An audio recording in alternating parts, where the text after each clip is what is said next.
Hi, this is Spencer Colgan and welcome back to my show. Here's what we're doing right now. We've come to the point at which we have to hang the paper around this window. The wraparound sheet, as I call it, will give us a top piece and a bottom. Unlike this window over here. Look on the bottom there. That piece just dies into the trim. And so we didn't have the issue with coming around here and having to meet the bottom piece with another piece. The situation is different here. You see that the piece at the top, that edge in particular, has to be in line with the edge of the paper down there. Why is that important? As we go along this window, we're going to come to a point at which the top, the side, and the bottom are one. Let me tell you something. This is the trickiest thing for a wallpaper installer. But if you understand what's happening, it's not a problem. I'm going to walk you through it as best I can. I'm alone today. The trick to this is making it meet. If the window is square, which this one is, I have a video, my last video on this issue featured plantation shutters that were framed around the window. And I told you in the video that it was off square. I should have said the plantation shutters are off square, because what's the likelihood of a window? Actually, I shouldn't say that. Windows are being installed today off the bubble, believe it or not. So there's a trick to this. I'm just going to tell you and then we'll go through it. It's keeping the two pieces at the bottom and the top wet, and they get installed simultaneously. There's a reason for it. If you put this wraparound piece on and then you go take a break and you come back and try to install very, very short-sighted. The primary consideration is the lead edge. It's not the edge that meets the wallpaper. That's easy. It's the lead edge. If you're off an eighth on the first sheet right here, then you're off an eighth on the second sheet, so on and so on, you're an inch off. And you say, what happened? What happened was you didn't understand from the very beginning how easy it is for your wallpaper to go off. Your hands, you're not leveling, you're not plumbing the whole sheet every time, right? Consequently, your wallpaper is not perfectly plumb on every sheet. You can't see it with your eye. What you're doing when you're doing this, when you're installing your papers, you're pushing it in an eighth of an inch here, you're pulling it out an eighth of an inch down below, and it looks straight, but actually it's doing this. And when you go around a window, this becomes, at the end, becomes that. If you don't follow and pay attention with this lead edge. Without a laser or a plumb, I don't know how you would do it. So I suggest that you get a laser level or you get familiar with how to use a plumb. Let's get to it. Now, as you can see, as I have begun to put this sheet of wallpaper in place,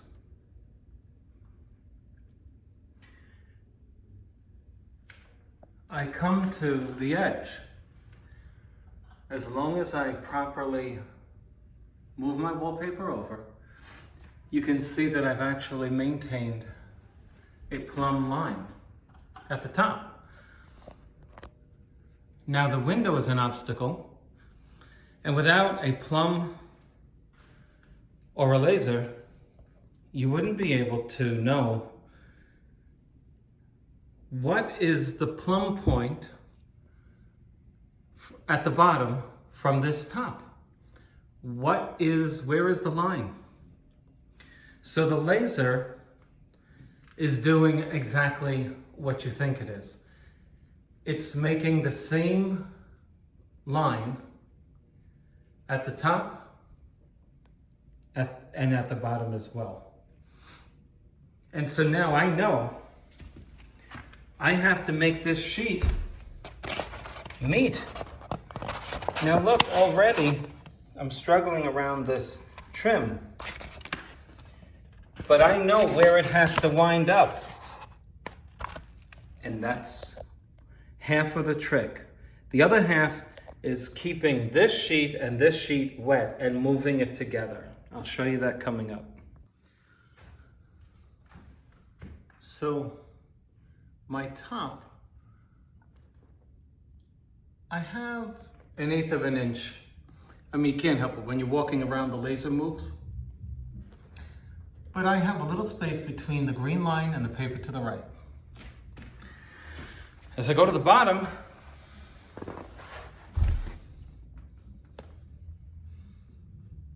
I have the same thing. Okay, very important. Take a look at that line. Now that was after I secured the trim. After I went around and cut around the trim, let me show you. I just wanted to clean it up off video. I cut around that trim and then I pulled it over. You see, it's very easy to make a mistake with this. Okay, now we're going to install this piece here. Look, I got a lot of glue there because I want to be able to move it so that it matches up there too. If you don't put enough glue on, it gets stuck. It gets very frustrating. Okay, moving right along, we put the next sheet up, right? So we're joining the laser from top to bottom, and we see that the bottom starts running off. If you look close, the bottom needs to go to the left, and the top is just on the edge of that laser. So I'm going to bring that laser over onto the edge. Okay, that's as close as I'd like it. Now let's see the bottom. I mean, we got half this window to go. There's a lot of room for making mistakes here. So my top is good, but I got to bring that bottom in. Let's do that. Okay, so there's our laser line. And this piece here that ends right here, that's the furthest I can get it over to the laser. You see how it moves as I move. Okay, I wasn't happy from below, but now I am. You agree? We're good, right?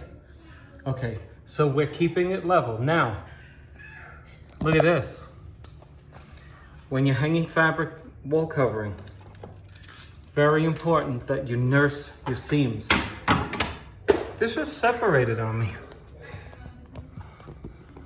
Please, if you do anything else, if you learn nothing from this video except for this, make your seams connect. In fact, I'm not saying to overlap them, but you need to push them so close together that you stress them to the point at which they're almost overlapping, almost. And then you come back to it when the wall covering has relaxed, and you do what I call nursing them. You come back and you tend to them. Okay, now, my tip is for wall coverings that's paste the wall, this happens almost every time, what I just talked about here. I don't think that the wall covering has sufficient time to drink the liquid and the glue and become sufficiently saturated. It's just my thought. And then the glue starts setting up, and then it moves on you. Okay? And I find that it happens with this paste the wall stuff. Now this is a fine wall covering, but that doesn't mean it has the best technique of installation. So my advice is come back and make sure that those seams are touching. Okay, we're coming to the piece that wraps around. We're not there yet, but here's what we're gonna do. We're gonna tack, meaning just put it on the wall. Spencer, why don't you use tape? I don't want to pull off the facade of the wallpaper, that's why. Okay, now, why am I putting this much glue on here? Oh, you may be at it for a while, so you want it on thick, okay?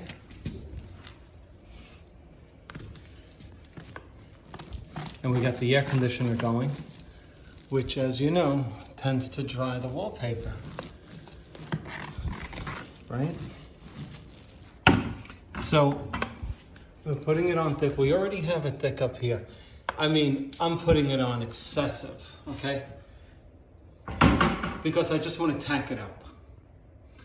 And now, this is what I'm going to do. I'm going to put this piece in place. I'm not going to trim it at the top nor the bottom. I'm going to put this piece at the bottom. I'm not going to trim it at the bottom or the top. Then, while they're tacked up, I'm going to put this piece in. And then with this hand, I'm going to move this one this way. And with my other hand, I'm going to move that sheet that way. So that we're really installing 2 sheets at a time. All right, let's get to it. So, it's tight quarters here. But let me show you what I'm doing. Okay, look behind me. That sheet is floating. We haven't installed that yet. We just put it up. Okay, you see the top is not trimmed? That's our wraparound sheet. Okay? I can still move this. Very important.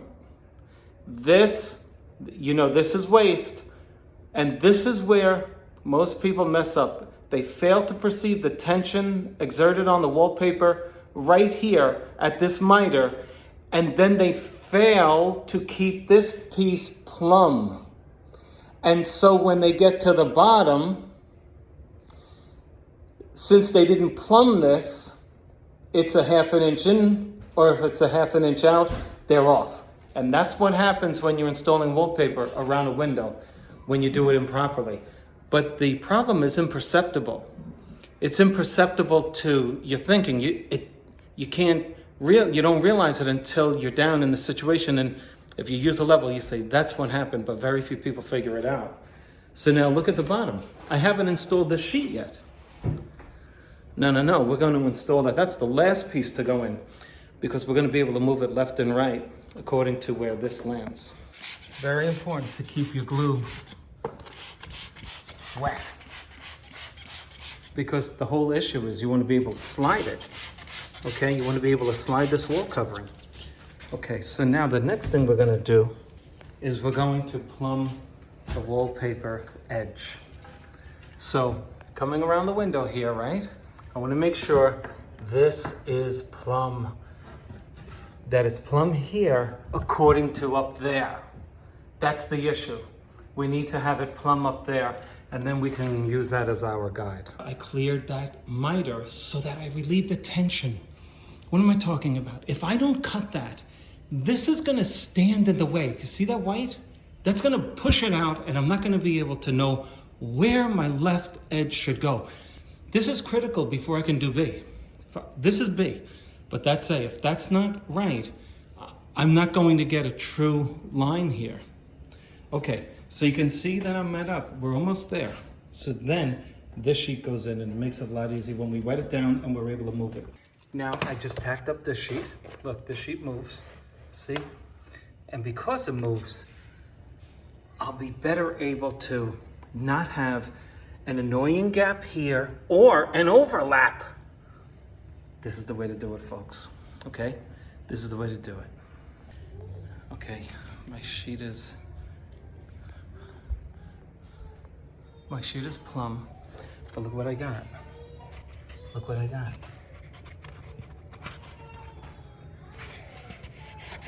You see that? Watch this, look. I'm overlapped. Okay? I followed all the rules, but you didn't take into account the what if. And here's the what if. Now, because you have it wet, watch this. Now we can finesse it, okay? We're gonna finesse it, because nothing is nailed down. We're gonna move this a little over, okay? We're gonna take advantage of it being wet. We're gonna move this over and send our buckles up and down so that we can get this in place right here, all right? We're gonna see, because it's wet, see, she's not aligning here. Okay, so now because it's wet, I can move this up. You see it, you see how it works out? You see that buckle right there? That's all right. We're just gonna push that up. You see, when you keep it all wet, it all up. Now we're overlapped over here. Look at that. All right, so let's push it to our limit. We got a little ridge there. It's not easy, folks. Not easy. Okay, so now, as expected, we got our buckle here, but we only want to push it as much as necessary. Okay. Okay. Ultimately, with this has to match up, so now, you see that? So now we have it lined up here. That's all good. We'll finesse that. We're not finished there, but practically speaking, we are. Now we're good here. Our only issue is right here. So now I'm gonna finesse it. I'm gonna move it up, move it down, and do what I gotta do to get rid of that buckle, okay? The technique that I eventually decided to employ was to splice the material right over here. As I explained in the video, we are obligated as paper hangers to keep the pattern, to cut around obstacles such as windows, thermostats, closets, etc., right? Well, what happens sometimes is you cannot get the pattern either to meet and therefore have a gap, or you cannot get the pattern to be installed properly without an overlap. In my case here, I had an overlap. So as you see, I'm pushing it over to the left. But now look at the buckle. You see that buckle right in the middle? I had to push that over to the left and upward. And here's what I did. Right below the buckle, I made a slice from the window trim down diagonal, away from the pattern, right to the corner. Look at that. What you're looking at is a splice. I cut right under the buckle. After I cut it, I then overlap the wallpaper, as you see. And then meticulously, I cut the overlap. I only had 1/8 of an inch to work with. That 1/8 of an inch kept making a buckle. And then I flapped the piece back together. And this is what you're looking at right now. I'm flapping the splice back together. Now, you're going to say, Spencer, this is great. Well, I'm going to tell you right now, you can't do this with every wallpaper. You can't do it. My pattern worked out just like this, you see? And that's why I did it. You see the solid color there? That's where I cut through. Look at that. I mean, come on. That's perfect. That little nick there, I remedy that with the very next sheet up against it. If you remove pattern, so the next piece that goes up to the left of this, if you're going to splice, as I say in the video, be very careful where you do your splice. If it's too far up, and I'm talking only 4 or 5 inches, it's going to be a noticeable misalignment because you'll void the pattern. You'll take pattern away, and then you'll have your next sheet that goes up. You'll forget, and then you won't have a match. So I did it on the solid color, and I only cut it at the very bottom of that sheet so that misalignment would not be an issue. You see, all I did was I did a diagonal cut away from that pattern, right along the solid color. You can't go wrong. And there you have it. It perfectly matches now with a little finesse. A wallpaper hanger has to be a problem solver. I'm telling you right now, we have to solve problems that arise due to misalignments. And take a look at it. I mean, the overall rule with wallpaper hanging is how does it look after the sheet is installed? If it looks like this, you did a great job. I don't care if you have to splice it. Sometimes wallpaper does not meet up. Ask any veteran installer. They will tell you about the techniques that they have to employ in order to make the wallpaper look right. Now, would I try this on a dark color like black, red, purple? Not without watercolors that are going to hide that splice, because once you splice through a dark color, it's almost like asking for trouble, and I hate to say it like that. But when you splice through a black or a purple, in particular purple, it's so difficult to hide the splice line.